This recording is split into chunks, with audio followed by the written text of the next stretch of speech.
Can't do it alone. You need to call the National Treatment Advisors. They'll immerse you into a 30-day program to replace your old habits with new habits and totally change your life. And if you have PPO private health insurance, the entire program may be covered. Fix your problem right now before it gets any worse. Get clean. Call now and learn more. 877-247-1581. 877-247-1581. 877-247-1581. Attention all business owners and creative minds. Do you need a unique and personalized touch for your products? Look no further than Romika Laser Engraving and Custom Designs. I'm Ron Phillips, co-owner of Romika Designs. We offer custom laser engraving services for a variety of products, including promotional items and corporate or personal gifts. With state-of-the-art equipment and a team of skilled designers, we can engrave intricate designs on virtually any material. Whether it's a special message, a company logo, or a custom design, Romika Laser Engraving will help you make your mark. And the best part, our prices are affordable and our turnaround time is quick. I couldn't be happier with the work Romika Laser Engraving did for me. The engraving on my product was precise and exactly what I wanted. So don't wait any longer to add a personal touch to your products. Call Romika Laser Engraving and Custom Designs today at 817-400-4040 or visit our website at romikadesigns.com. We look forward to helping you make your mark.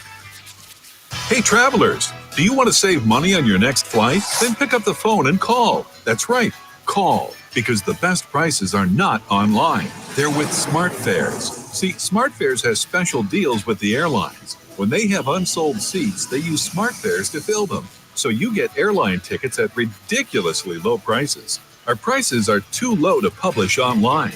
With the extra money you'll save, you can book another trip or treat yourself to dinner or shopping. So stop searching all of those travel sites to find the lowest price on your next flight. Let one of our SmartFares expert travel agents find ridiculously low prices for you. Call SmartFares today and get the best price on your next flight. Guaranteed. Also, save up to 50% off business and first class tickets. 855-325-1820. 855-325-1820. That's 855-325-1820. Have you ever met a single person in your life that enjoys paying taxes? No one does. If you can't sleep at night because you have a huge problem with the IRS, I've got some free advice for you. This service is strictly limited to individuals that owe the IRS $10,000 or more in back taxes. And if you qualify, we can guarantee that you won't be writing a big fat check to the IRS, or our services cost you nothing. The first 100 people that call today will get a free tax consultation worth $500. Stop worrying about your IRS problem. We can help you, we promise. Call the tax doctor right now. I mean right now to learn more.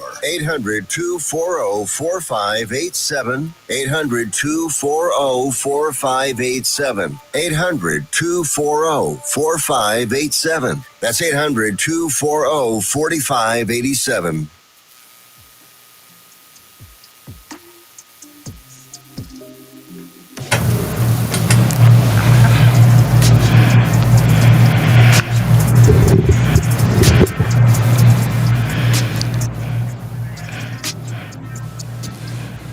What up, what up? NTX Radio listeners, how's it going? Good to see y'all for the second week in a row. TikTok, thanks for rocking with me. And people on YouTube. What up, though? Keystone Cowboy, good to see you in the chat. This is another episode of Bitches Love Sports. I'm your host, Jazz Monet. Happy to be here, as I plan to be every Tuesday at 5 p.m. on NTX Radio for the foreseeable future. This is kind of dope. Today, I have a special guest in studio with me, Mr. Keller Patterson. He's been away for about a year, and he's back for like a week. So I had him come to the studio to join me. I'm going to let you introduce yourself before we talk about why I decided to have you here on the show with me. Got you. I'm Keller Patterson, upcoming sophomore for Columbia University. I play defensive line, studying political science, graduate from Kimball High School, born in Keller, Texas. So I'm Keller from Keller. And Jazz invited me up here just because there's just no telling where our conversations go. So she knows, like, she's been a great help, great mentor, original coach, now turning into my life coach. Life coach. No, we should definitely connect more now that you mentioned that. Like, I was watching this interview with Smino. Do you listen to Smino? I know you make fun of me because the rappers I listen to, but do you listen to Smino? I'm a big Drake guy. Samino, who is he? Oh, Lord. Anyway, I was listening to Smino. You should look him up. He's dope. And he was like, if you want to stay relevant and build your brand, make sure you keep you a YN on your team. Okay, let's not do that. Let's not do that. No. I have zero YN in me. Well, I mean, you got the Y. You got the Y. Sophomore at Columbia, like you said. So, all right, we won't apply the YN label. But Keller is somebody that, for those of y'all who have been following me, y'all know that I've been volunteering at the camps hosted by Coach Brandon Tucker, the best defensive lineman coach probably in the state, maybe one of the best in the country, especially once you start tallying how many of his clients have ended up in the NFL. So I've been volunteering at his youth level weekend camps. So he teaches like players age from like 7 on through professional level. And so when they do the high school and younger, I'm out there teaching about movement, how to take care of bodies. I'm really big on movement, proper form, so on and so forth. And so Keller's one of the guys that I met when I first started doing that. And honestly, he's one of the people whose work ethic has always impressed me. And so in the second half, we are going to talk about how he's leveraged his football skills and that work ethic into an Ivy League education, which is really dope. Because, Kimball is not a bad high school, right? Like, I know they have a great STEM program, all of that. But it's also not exactly known for sending people to schools like Columbia, Yale, Harvard, so on and so forth. And so I think it's really cool to know that there are so many paths for getting an education like that. And I really love that you did that. I know some people are like, oh, well, if you're an athlete, it depends what school you go to, like you want to go pro. But like there are so many things that you can do with an athletic career as far as like leveraging it into different types of success. But we'll talk about that in the second half. Right now, we're going to do a quick check-in with the Dallas sports teams. This is a time of year where things do start moving a little slow, but like the way it goes in Dallas, there's always a headline. And actually, before I get into Dallas, I'm going to talk about tennis. Tennis is one of my favorite sports. So Wimbledon is going on right now. It looked good for the Americans going into Wimbledon. They had a record number of men and women going into the tournament. It was 35, I think 19 women, 16 men, or vice versa. But it was the most Americans going to Wimbledon C9. So it looked like a really good year until today, pretty much. A lot of the Americans have been disqualified at this point for losing in the first round. The most notable among them, Coco Gauff. Yeah. No, do you have thoughts on that? Did you watch it? Absolutely not. I did not watch it. Ever since Serena got out the game, no. How you gonna say not my girl Coco? Because I saw it. Because you know who we support around here. But I saw Coco just won the French. What wasn't it? Yeah, the French. Yes. I saw that on Twitter. So I'm like, oh shoot, she put it on for the Americans. And then dang, how fast things can change. Well, no, she actually said that her winning the French Open was one of the reasons she struggled at Wimbledon. So honestly, for me, watching Coco's game, one of the things I think happened is that like she likes a lot of slide. So on surfaces where she can slide, so the hard courts, the clay courts, like she can move around. She feels good. Grass, you're not sliding on that. And I feel like her not having enough time to train to adjust her movement, I personally think, she hasn't said it, but I personally think that's one of the things that really messed her up. Now, people have also talked about the recovery time from the French Open. You're going from France to Great Britain. You're going from clay courts to grass courts. You're going from being on this high, and then everybody wants to interview you, celebrate you, all this stuff. But you only have 3 weeks to play in a different country on a different surface against different opponents. And so I think it could be any of those things. I was watching at one point, it looked like she was almost in tears. So I don't know if she's like battling something internally in her personal life. It was not a good match for Coco Gauff. But her opponent, Yamstrenka, was really impressive. She's played her 3 times before. And each time she gets closer to beating Coco Gauff. And this is her first time actually doing it. So, I mean, shout out to her for holding her own in the heat that seems to be defeating everybody. That's all we can say. But some other notable Americans are still competing in the tournament. Francis Tiafoe won. I don't know if Chris Eubanks did. He was losing when I saw. But Francis Tiafoe won. Brandon Shelton, he won. He's still in it. International favorite Naomi Osaka is still in it. That was really surprising. She back playing? Apparently, she's been on and off. So messing with Corday. No, they broke up. No, that's all I'm saying. Like Corday got that head messed up. See. Possibly. There was a lot going on with that relationship, and too much of it was on social media. So who knows? Who knows? But she was back. I was surprised to hear that, just like you. And they were like, next up on court 2, Naomi Osaka. And I was like, Naomi out there? Okay, cool. But she won, so she's going on to the second round. Shout out to her. And then other international favorites who are still in it. Carlos Alcaraz is still in it. And Sinner, I believe he won. And Sabalenka is still in it. And we're going to talk about her when we talk about haters in sports. Moving on. Now we can talk about Dallas sports. So, Dallas Mavericks, they haven't been loud in free agency, but the one move that they did make is one that a lot of people are applauding. So, what do you think about the acquisition of D'Angelo Russell?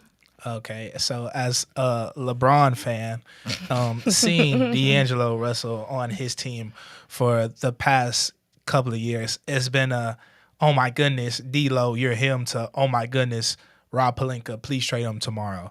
Like D-Lo, when LeBron and AD weren't playing against the Bucks, I remember watching that game when they had Dame, he just erupts in the fourth quarter. But then other times, this man can't hit the broadside of a barn, and it's just like the goofy turn, and he has this is why LeBron and Lakers have been getting beat by the Nuggets consistently, is because the Nuggets specifically. Right, because of his defensive effort or lack thereof.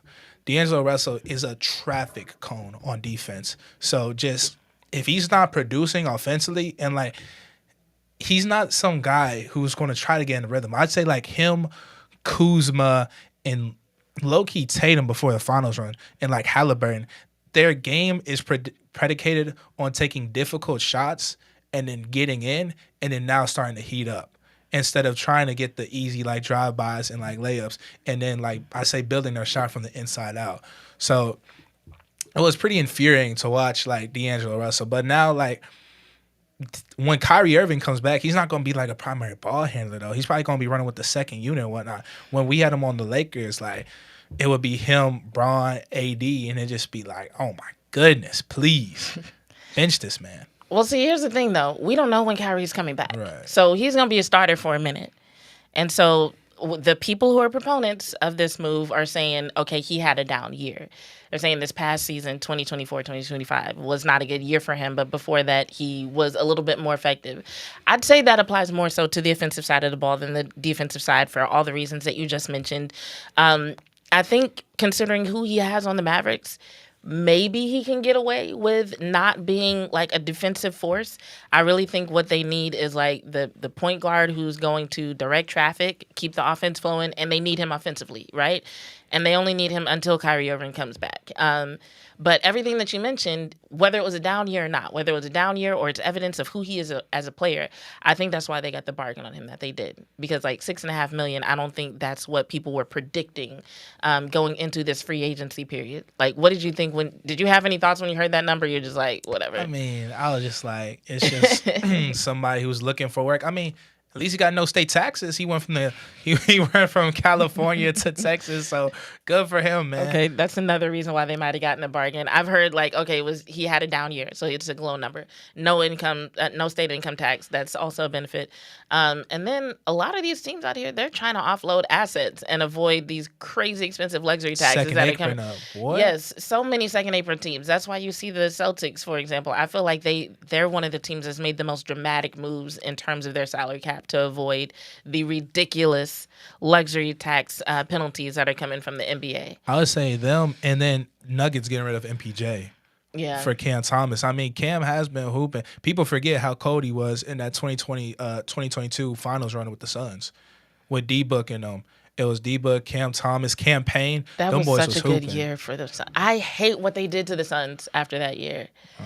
It's just unfortunate, man. And then the ISO ball, like KD. This is KD's last chance to prove that he's somebody who can win without Steph Curry, Draymond Green, Klay Thompson. Because With him going to the Rockets? the Sengun, they were the second seed last year. They took the Warriors to Game 7. I mean, Sengun, they just signed Capella. They just got Capella. You got him, Thompson, just dogs on defense. Got rid of their Jalen Green, just a disappointment in the playoffs. Van Vliet was hooping. I mean, oh my goodness. Game 6, couldn't miss. And then on top of that, too, DFS just went over there, too. I mean, like, my goodness, what else do you need? Because everyone's been telling me, you insert KD on any team, they're a championship contender. Have the Suns been a championship contender since he's been there? No, but see, the thing is, I predicted that, though. I was actually upset when they got rid of the coach, when they got rid of Chris Paul, because, like, Devin Booker was learning leadership under Chris Paul. He still had a lot to learn. And I was like, if Chris Paul leaves and they get a new head coach, that is going to completely derail the culture of the Suns. Like, not to mention the pieces that they lost, right? And it's just like, I don't know what their plan was. Like, first of all, how the fuck does Bradley Beal end up with a no-trade clause? That makes no fucking sense. Well, this was back before, like... I don't care what it was before. It made no sense for him to have a no-trade clause. You know, him and Braun were the only two people. That's what I'm saying. Right. Like, why? And then, like, KD has never been a leader. That's the thing. If you bring... He just wants to hoop, and there's nothing wrong with that. If you bring KD on your team expecting leadership, you will be disappointed. And you're right. There's nothing wrong with that. There's nothing wrong with him not being a leader.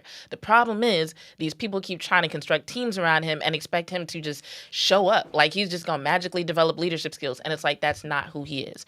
And I feel like they have done Devin Booker a great disservice by all the changes that they made to this team. And so if they don't bring somebody in there, like somebody said that they might try to bring Chris Paul back. Why? I don't think...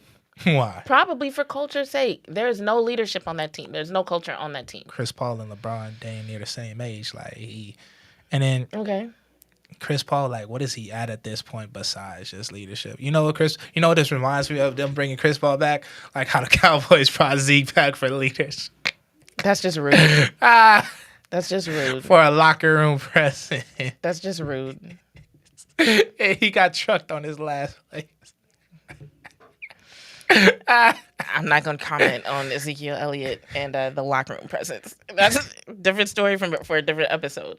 But yeah, between all that and them saying that they might trade LeBron, it's a lot going on in the NBA. You don't think they will? They can't. For who? What interest does LeBron draw at 40? He's not playing with his son anymore, too. Like, are they people really going to give up assets for him playing 1-2 more years? Did you not hear in the Instagram soundbite? He was talking about they leaked him with Savannah saying Savannah wants me to retire in the next year or so. Who leaked that? It was on Kevin Love's Instagram on his like photo. They were going out for a little dinner date with Kevin Love in New York, and then one of his friends, he was talking like, yeah, Savannah wants me to retire within the next year or so. He was like caught hearing Wait, that. Kevin Love leaked it? It was like not leaked, but they were taking Oh, it was like background. It was background, yeah. You could hear LeBron talking about Savannah wants me. Oh Lord. So like, who in their right mind would trade for? And he just $50 million, $52 million for. Like, you're shelling so many of your assets for what? A couple more fans in the arena? Do you really think LeBron is the guy who can send you over the top? Now, still mind you, still a top 15 NBA player, to the borderline top 10, but. And then also, too, the Thunder has just taught you. The Thunder, Celtics, and Nuggets, these past 3 championship winners have just taught you it's depth now. It is now, yeah. You can't win with no super team. No, you can't win just top-loaded talent. It's just unfortunate, too, because you see with the Knicks, either people are going to get hurt, or when it comes time for these rotations, they're burnt out. They're playing 6 games against Detroit, 6 games against the Celtics. By the time, and this is after an 88-game regular season, right? By the time Brunson gets to Halliburton and seeing all these different blitz, he's tired. That's why game 1 they disappeared. Yeah, it's just a mental strain. it's hard keeping that up. Like the postseason is a straight grind. It's a 2 months. Just who wants it more? It's a different type of animal. Well, I mean, not only that, but just like we were talking about with the salary cap, it's going to be almost impossible to maintain this whole super team thing that a lot of teams were doing for a little while. For a long time, there were owners who would just like take the hit on that luxury tax for the sake of having the best players. It was not a big deal. But now, like the Celtics were looking at a $350 million tax that they've brought down by like offloading a lot of their pieces, and they're still only down to like 50 something is crazy. So yeah, it's like you have to have depth, even just from a logistical standpoint. But anyway. But besides that, too, I mean, Tatum, the East is so wide open next year. It's like Tatum, like, Butts weren't going to be in the seats anyways. You're losing a lot of money because Tatum's not playing. So, like, are we just watching to see Jaylen Brown, Derek White? Like, I mean, realistically, all of their fans know, like, it's probably not our year anyways. Like, no one would take a hit. Why am I paying money out of my pocket knowing, like, the only reason people should go into their luxury tax is if we're contending for a championship. Right. So I feel like the window's probably closed because the Celtics, they've all been a homegrown talent or buying for cheap. They got Drew Holiday for cheap, drafted Tatum, drafted Brown, Derek White, Horford. They got Horford for cheap. Kristaps Porzingis. Like, it's all their thing was just we can get all these players who mesh well instead of the top end talent. It's really about like who meshes well. And then also speaking back to Kevin Durant, I mean, he has Ime Udoka now too as a great coach. That really was his Celtics team who won. Sure. That's a good point. And I didn't think about the Ime Udoka piece. Like, I think that's going to make a really big difference when it comes to how the culture goes with the Rockets and with KD being there and him not having to be the kind of leader that I think he was expected to be with the Phoenix Suns. So I do think that we'll see like a lot better performance from KD with the Rockets than we saw with the Suns. It's actually going to be an interesting year for like all the Texas basketball teams. Like Houston, whole year KD. with De'Aaron Fox with the Spurs. I like that a lot. Exactly. And then the moves the Mavs just made. And then if you want to just keep going north, OKC, it's only 3 hours north of here. So, yeah, it's going to be a good season. It's going to be fun. But do you feel like I was looking at this, how under David Stern, they had 8 champions, 8 teams who won the NBA Finals in 30 years, while with Adam Silver, we have 7 teams winning with him as the commissioner. So do you feel like you like the league more parity or more like super team and dynasty oriented? I mean, because of how I am, I like the parity. Like, I'm more of a fan of players than of teams. So I'm not like, oh, my team needs to win. Like, technically, my team is the Pelicans, so whatever. Thank you, Zion. Zion is a whole other conversation. I'm just like, the Pelicans better hope he beats this case. But, yeah, so I do like the parody. It keeps things interesting, especially with such a long season with so many games. It gives people a reason to stay interested. Like, it gives people a reason to follow the storylines. Because, like, if you were just expecting dynasties, for example, this season, like, you probably would have gotten, like, real bored after the All-Star break. Because it was kind of obvious, like, very early on that the Lakers and the Warriors were not going to really go far. Like, and the Bucks practically disappeared. Like, that's why they're talking about like Giannis possibly being traded. You know what I'm saying? Right. So like the only thing that kept it interesting was the fact that people could be interested in like these other teams that were just kind of like surprises to everybody. Like, oh, the Thunder, they're like dominating. Were they a surprise though? I mean, they were the overwhelming favorites for most of the year. For most of the year, but not at the beginning of the year. No, not at the beginning. When they started to emerge, people were surprised. Now, of course, by the time the playoffs rolled around, people were paying enough attention to expect them to have a deep run. But like when people first started realizing that they like had won so many games and that like they were favorites, there were a lot of shows that I watched where the talking heads were just like, Oklahoma City Thunder, where'd they come from? But could it be a surprise because they're a small market team? Because they made it to the that's exactly what it is. They kept using that phrase, small market team. Because they pushed Luka and yes, they pushed Luka last year and Kyrie to 6 games. So like I mean, in the second round too, like that was a good OKC, and that Mavs team reached the final. So people acted like they thought it was a fluke, right? And they got 24 more picks. They focus a lot more on the shortcomings of the Mavs than what the Thunder was doing right. I will say that. It's all about the narrative. Right. It's all about the narrative. Ooh, I would also say this too. I feel like people after the Paul George trade, they didn't think. pretty sure like the own Thunder front office can say this. I don't feel like they think that they should have won this soon because they have 24 more picks over the next 5 years. Like it's crazy what Sam Presti has done. And it's just like so and everyone's talking about like Chet Holmgren did not play well in the finals. I do think it was a surprise to them. I think after the Paul George trade, people were just kind of like, all right, we just go and build and see what happens. Take it 1 year at a time, 1 month at a time. And then next thing you know, they were just like, oh, shit, we're FGA is really good. Like, oh, snap, we kind of got a big three. Like, but, like, they're so young, too. Like, Chet, I'm not sold on Chet, man. He disappointed me a little bit in the finals. But, like, J-Dub and then just Caruso, they're just defense. Lou Dort, I like Dort. His high arcing linebacker shot. I don't know. He's a linebacker in disguise out there. Oh, you're not wrong. But I think that really works. When you can find a player who can do that without getting into serious foul trouble, that's something special. No, in this the reason they're not getting Mason Wallace was holding T.J. McConnell's hand. When you're labeled as a good defender in the NBA, you can assault people on the court. Draymond is out here hacking people. Draymond, let's see, Amen Thompson, he's out. They were harassing Steph Curry. If you watch that series, who else? Dylan Brooks. Oh my goodness, hand checking. Him, Caruso, and Dort were out there. But it's just like so insane to watch how you see SGA just bop his head back and you breathe on him wrong and they're gonna call a foul. Like it was just insane to watch that. And I didn't like the discrepancy in reffing.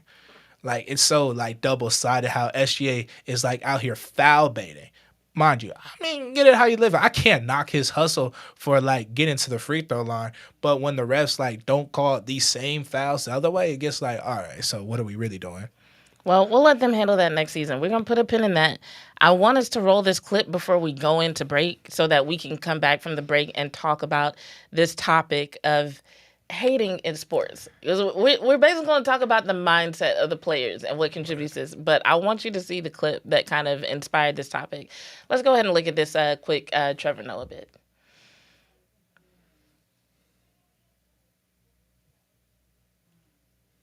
I love that you played football and you're like, I don't do soccer. So what position did you play in football? Say again? DB. Cornerback. What does the DB have to do with cornerback? How does that work? No, I'm ignorant. Help me out. What is defensive back? Okay, so, and this is a stupid question, I know. So you're playing on defense. Okay, so wait, help me, because I know, I'm familiar with all the people. I just don't know like the actual like designate. So were you the guy who's like doing this while the other guy's trying to catch the ball? Yes? That, I love like that, I love your position. You're like a professional hater, that's what you are. I always think everyone in life has that person where you're like trying to do something in your life. You're like, I can do it. And someone else is like, no, you're not gonna make it. No.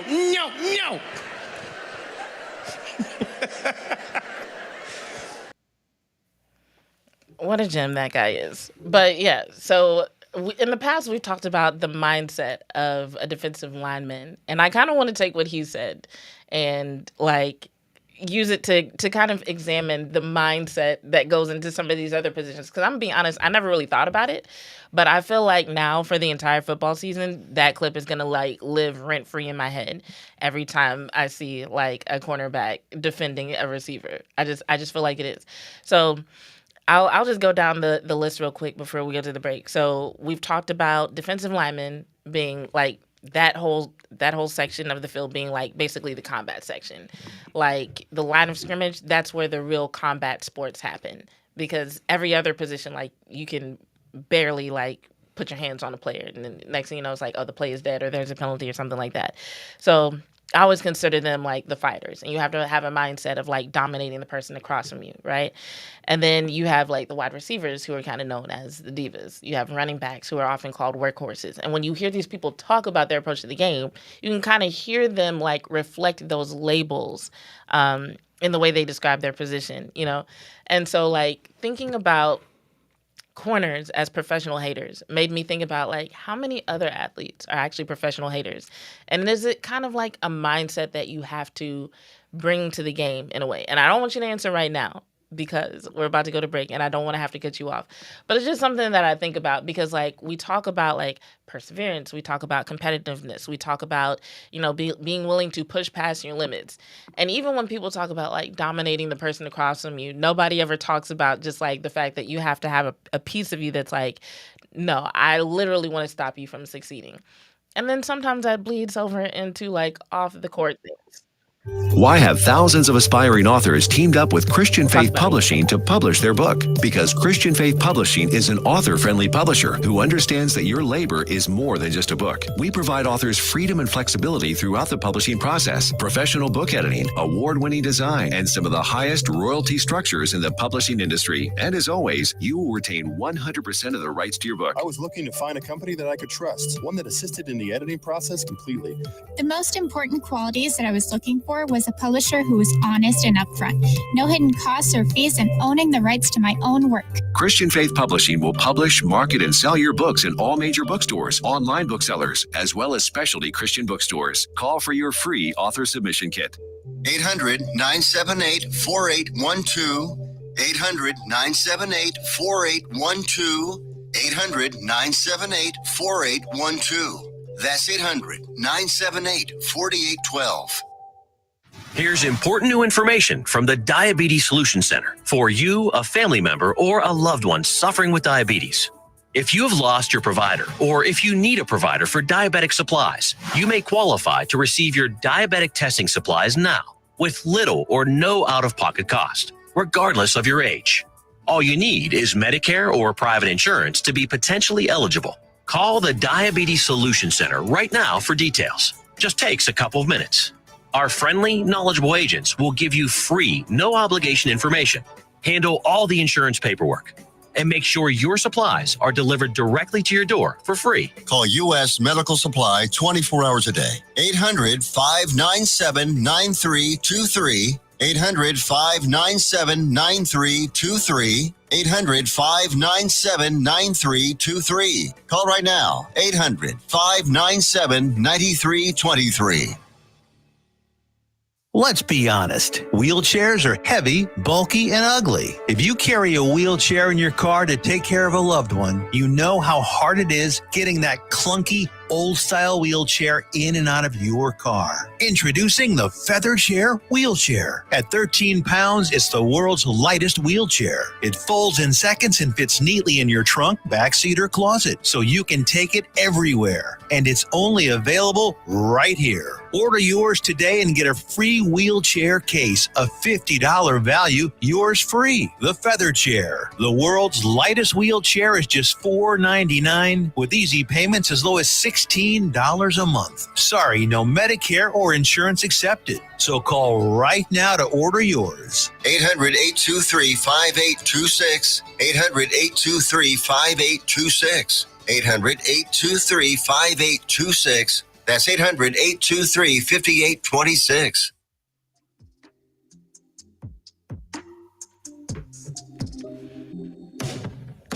What up, y'all? We are back for the second half of Bitches Love Sports on NTX Radio. All right, so we went into the break talking about athletes as professional haters, inspired by a clip from Trevor Noah in one of his brilliant stand-up specials. So I wanted to get your thoughts on that. Because here's the thing. Let me break it down a little bit more now that we have a little bit more time.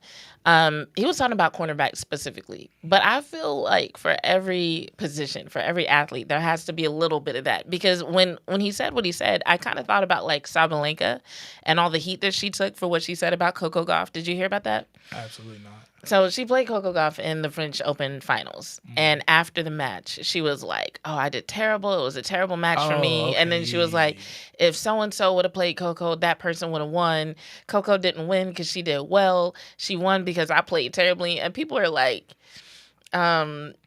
you rude ass bitch. Like, what the hell is this? But I feel like when you're really competitive, although you might not say it, I feel like that mindset is kind of there sometimes. So as a defensive lineman, do you feel like in that regard you can relate to defensive backs in that sense? Or first of all, do you even agree with what he said about defensive backs? Like, would you call defensive backs professional haters, or is there a different way you would describe athletes in that type of role? No, they definitely do hate receivers, but because from their perspective, if they give up a but it's a touchdown, I mean, they can strap somebody up all game, but they get, the worst thing they want to hear. So they give up a touchdown, they out there getting clowned, that's getting posted anywhere. But if you're not getting the ball thrown your way, are people really going to see like what you can do? Because the ultimate like sign of respect is you're so covered, the receiver's so covered, the quarterback can't throw it his way. Right. Why are we going to look at that side of the field anyway? So I do say they're a hater, but I say like anybody in a sense should be a hater because my job is to stop you doing from your job. Only one of us can win now on every single possession. So I had to take it upon myself in order for my dreams to succeed. I have to crush yours. So yeah, in some sense of the word, like, am I pro me or am I anti you? I'm both. But like, it's nothing personal. The thing is, like, man, off the field, I'm like the most kind, loving dude ever. It's whatever, dog. But like on the field, like, we not cool. If you got an opposite color jersey on, we're not cool. And at the end of the day, like, that is what it is. That's what makes sports. Now, some people, they're verbal about it. Other people, they're quiet about it. We can keep it gangster. We can keep it cordial. How you want to go about it? That's like my mindset. But yeah, everybody needs to have some hater in them. I don't want to wish like. I wish my opponent does well, but I wish I do better. And if my opponent's very good, yeah, I mean, I'm not going to be mad if he slips up. You know what I'm saying? Mm-hmm. So professional hater, but it's not personal. I like that because I think it stands out more with cornerbacks because, like, with every other position, it's just kind of like, okay, we're going at each other. And it's like, even if you like don't execute perfectly, you can kind of still get away with something sometimes. Like what I mean by that is like a receiver might not run a route perfectly. Sometimes it's better if they don't. If it comes down to like, okay, I can either run this route perfectly or I can just get open for my quarterback. Like, or I might have to, just like reroute and just help my QB, like come back to the ball, whatever, right? With corners, it's like, okay, if you're trying to catch the ball, I literally have to stop you from catching it. Even better, if I can do what you were trying to do. Like, if I can take the ball and I run it in for a touchdown instead of you doing it, like, even better. So I do think it stands out in that sense. But I like what you said. I like what you said about it not being about it not being personal, because I think that's really what it comes down to for some people. There are some people who will take that off the field.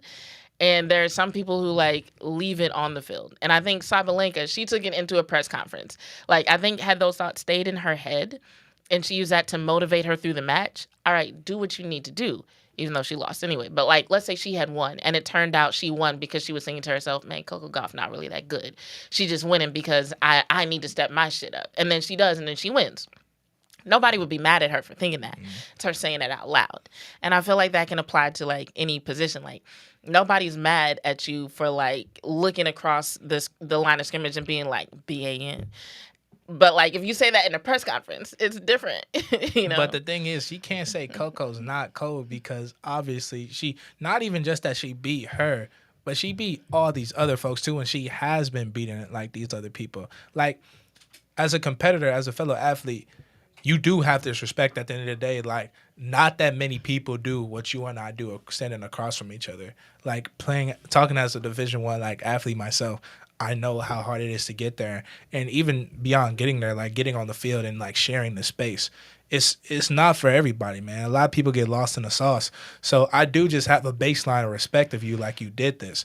But people like competitive, when tensions are high, logic is very low. So I can only imagine, like, after losing, like, her dreams, like Coco, it's a sport, man. Not everybody can win. You don't think that she was training as hard as Coco? Like, they was going back and forth. Like, this is stuff you dream of as a kid. And then it's an individual sport, too. So it's not even like you can look about, oh, man, my old coordinator, he ain't try to give me the ball. My quarterback, he ain't do this, that, and the third. No. It's you versus the other man or woman across from me. And that's like what eats at people, man. Like that individual sports stuff, I did wrestling, and like I like couldn't stand it when I lose. It just like tears me up inside. Cause like, wow, does that mean he's better than me? Or does that mean that he just executed better? There's two differences between someone being better or someone executing better. I love all of this. I got to stick a pin in it, though. I wish I would have got to it sooner in the first half. I didn't think we were going to get as into the NBA stuff as we did. But then when you said KD, and like, I have so much love for Devin Booker, I was like, I cannot let this segment pass without speaking in defense of Devin Booker.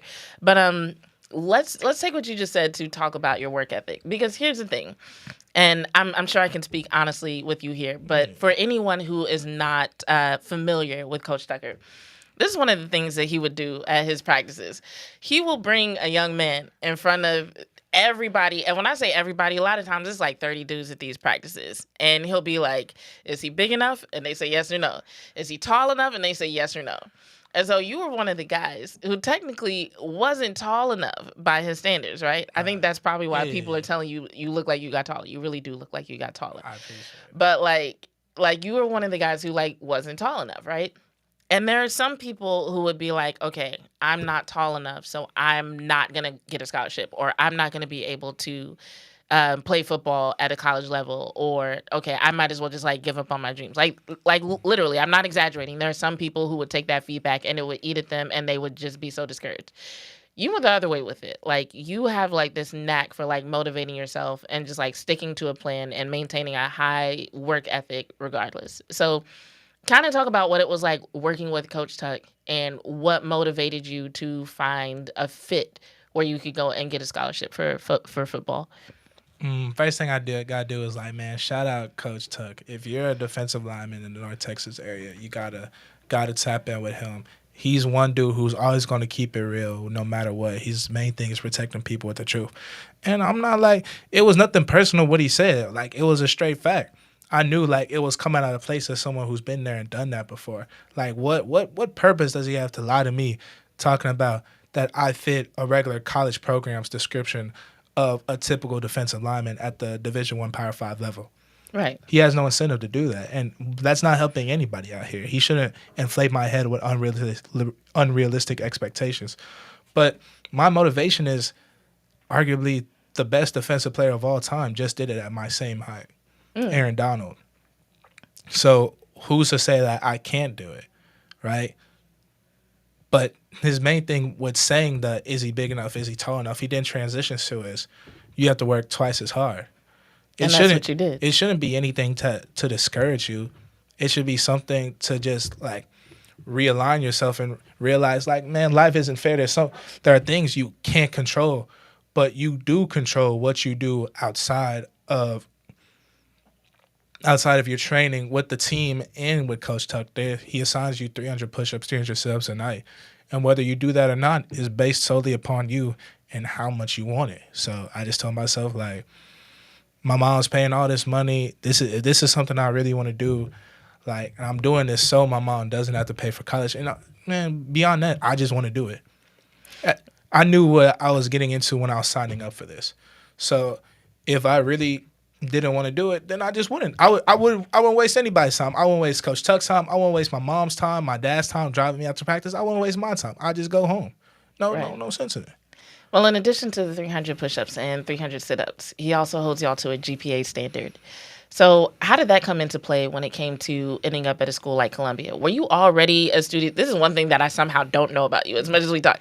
Were you already a studious person and like Columbia was a good fit? Or did you at some point be like, you know what, I think I'm going to have to make my way to an Ivy League school? Like, how did you go from Oak Cliff to Ivy League?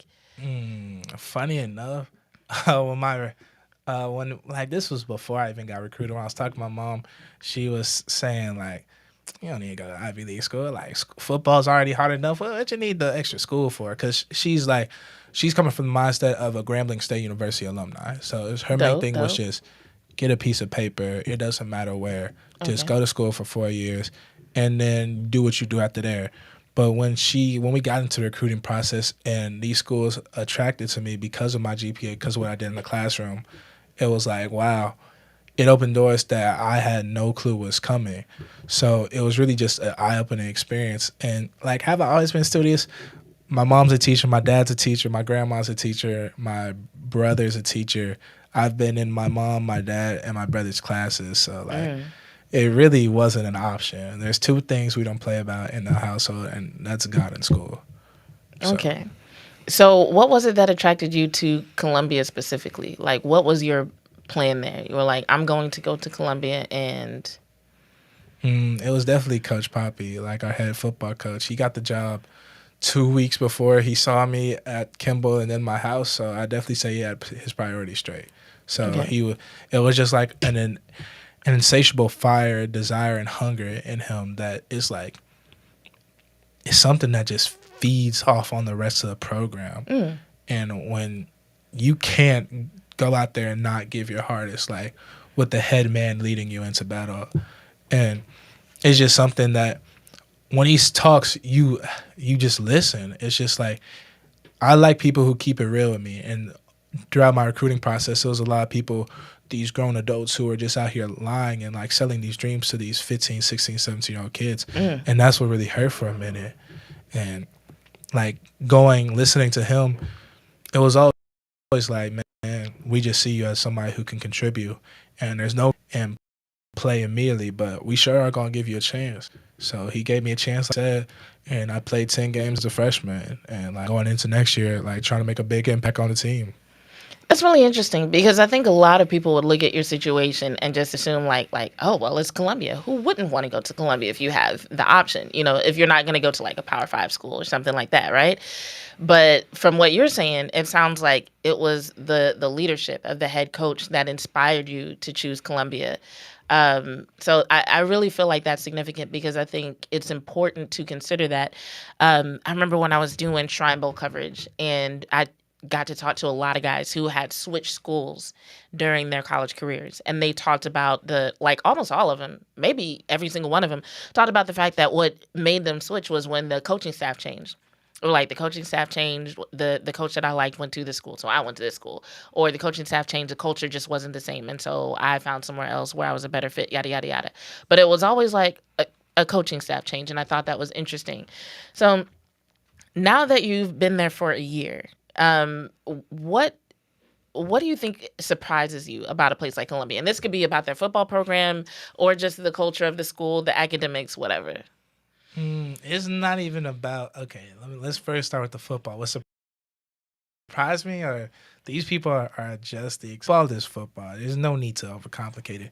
And I was so worried when I first got there, like, am I going to fit in with these guys? Like, as a young freshman, wet behind the ear, little whippersnapper. Like, these people already have their clicks. I had no clue what anybody's name was when I first got there. So saying for lunch, I'm just like shaking my hands when I'm like leaving the lunch tray, trying to make sure like I don't do anything out of the ordinary to upset anybody. But I quickly realized like, man, these are just regular schmegular dudes. Like, let me just go about my business.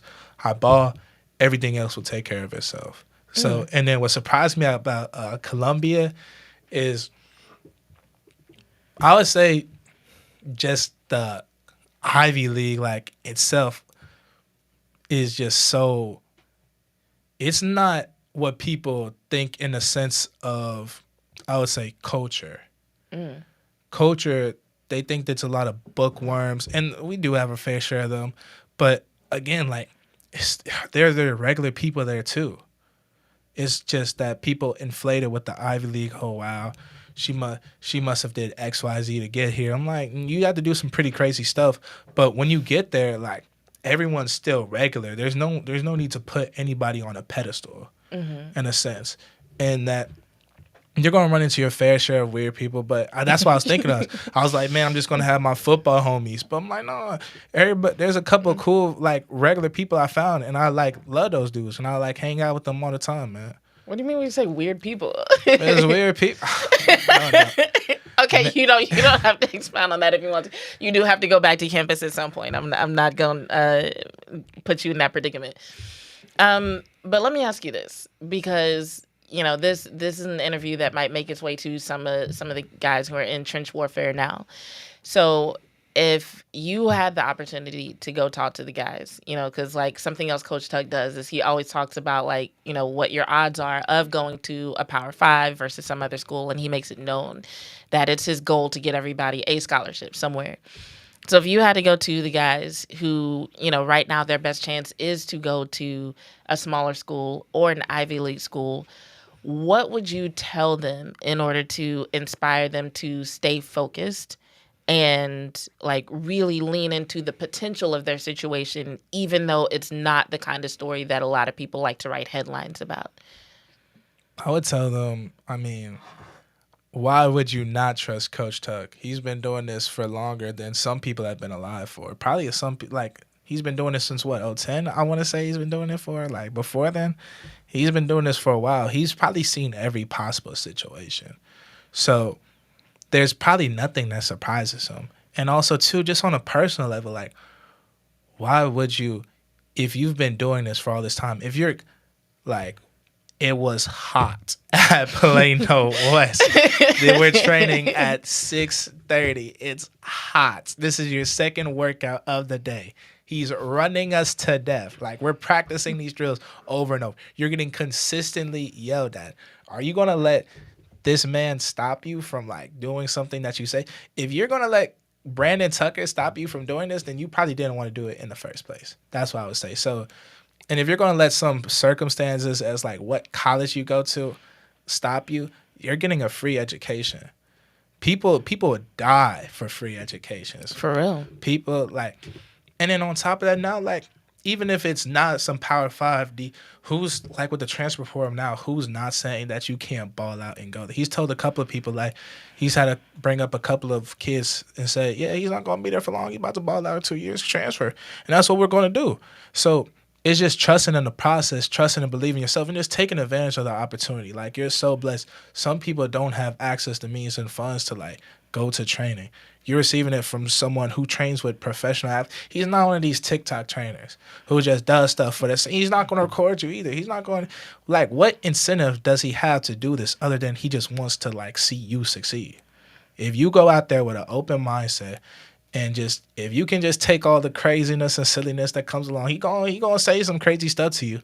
But yes, he told me once, I'm like, I forget about it when I hop in my AC and go back to my house. He forgets. You should have a short-term memory with him. Have a short-term, so like the little gems he dropped. And there's still times when I'm at Columbia, I just hear him in the back of my head. I'm in my stands. I hear him saying, now you know you shouldn't do it. Now, KP, come on now. Is today your day? Are you the donkey of the day today? Like you know you shouldn't be doing that, but just like stay low. I just hear like little cues like put the weight on your heels. Is he throwing a high hand, low hand? What's your plan? What's the D&D? I hear him when I'm watching film. I just hear him like, and when I am in the film with like my teammates in the classroom, like when we're going for these drills, is this something that translates? What tendencies that I'm looking at my old lineman when I'm starting from his feet up? Am I looking? I'm looking at his back foot. Is he giving me a reach? Is he base blocking? Is he pulling? Like, what is he doing? Is he a short setter? Is he jump setting? Is he vertical 45? So just little cues like that.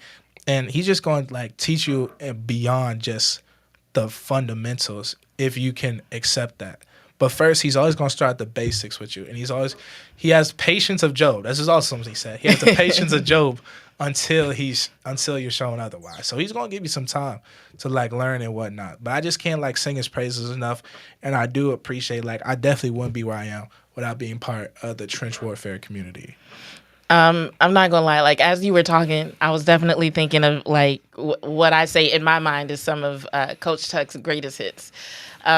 One moment I'll never forget is I was at a practice and there was this kid, like short kid, who you could tell he just like loved ball, like must have been like 7 years old. And he was teaching them, what was it that day? I think it was like a pass rush drill. And the kid was struggling with it, child. And he goes up to this little boy, he gets down on one knee and he's like, young man, do you know what 5 yards is? And this kid looked at him like, what are yards? So that was one moment. And then there was one time I got to practice early, and someone had sent him a video of one of the guys in the program, and let's just say he wasn't doing what he was supposed to do.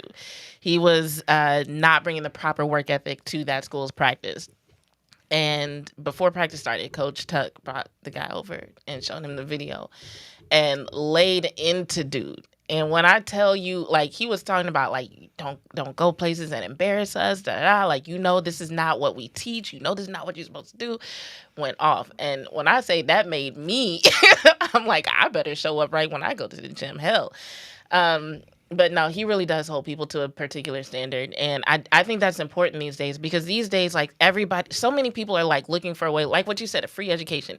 Take it from someone who has student loans. Like, if you can get an education for free, do it. And so there are so many people athletics as a way to get an education, to get NIL, to get, just like fame and variety, social media clout, whatever, that it's like the little things can really make a difference between you not getting a spot, you being a starter, you being on a bench. It seemed like, he being extra, It's those little things, making sure that you're getting low, make sure your feet are in the right place, like making sure your stance is right. That really will make the difference between a recruiter noticing you and being like, okay, that guy has what it takes, versus being like, nah, he's got too much polishing to do. He's too raw, So yeah, it's definitely that too. But he's also gonna like hold his high, even the people at all these other offers. That's something too. Like if that doesn't motivate you, seeing all these, he's gonna bring you up talking about, like, this guy has da-da-da-da-da. He has all these schools looking at him. If he's doing this and buying, he brings back live examples, which just further reinforces his narrative of just buying in. And you don't have to, but the one thing is, though, he's going to also explain. Like, at first, I didn't get it. Like, I started training with him going into my sophomore year, and it didn't really click until, I would say, like, going into my junior, senior year. Like, yo, if you say this is what you want to do, like, you got all these other people, it should just light a fire in you as a competitor, saying, like, wow, I'm out here training with this dude. He has all these offers. I'm doing what he does every day. Surely something has to pay off, because everyone out there goes to a little morning 8 a.m. workouts, right? Right. If you want different, you got to work different. That's what he says a lot too. And he's like, if you want to be great, you have. That's the one thing I hear in my head over and over and over again. If you want to be great, you have to be different. That's why I hear of him the most. And so being different means you're not going to fit in with everybody else. But what it does mean is you're not going to fit in everybody else in a social sense, but you're not going to fit in everybody else in a greatness and standard sense either. It's a give and take. So I really just tell them, man, just don't get too caught up in like how he says it. Get caught up in what he says and the message behind it. Because I promise you, he gonna laugh and joke with you. But at the end of the day, like he might tear into you. He tears into everybody. But he's gonna come back to you and say, like, man, this is love. And as long as you keep showing up, keep giving effort, the results will like show itself. I promise you. So that's what I would say to them. Nice. Well, anybody who was watching the first half knows that there were some things that we did not get into as much as we could have, especially this whole athletes as professional haters thing. And we might have some more NBA and WNBA stuff to talk about. So just make sure you turn your notifications on if you're already subscribed to me. We might try to have Keller come onto a live episode tomorrow or come back on the show another time. I don't know when. We'll talk about it after we sign off here. I just know we only have 1 minute left. And so I want to make sure you have a chance to say anything else that you want to say or just shout out your own social media before we get out of here. One thing I'd like to say is, man, shout out Jazz for giving me the opportunity to be here. I would also say is my social media, my Instagram is KEL13RR, so at Keller. You see I did that right there. So KEL13RR. And it's just really a blessing to be here, man. Of course, like I said, shout out Guy, of course, shout out Coach Tuck, man, and just everybody else like built into this.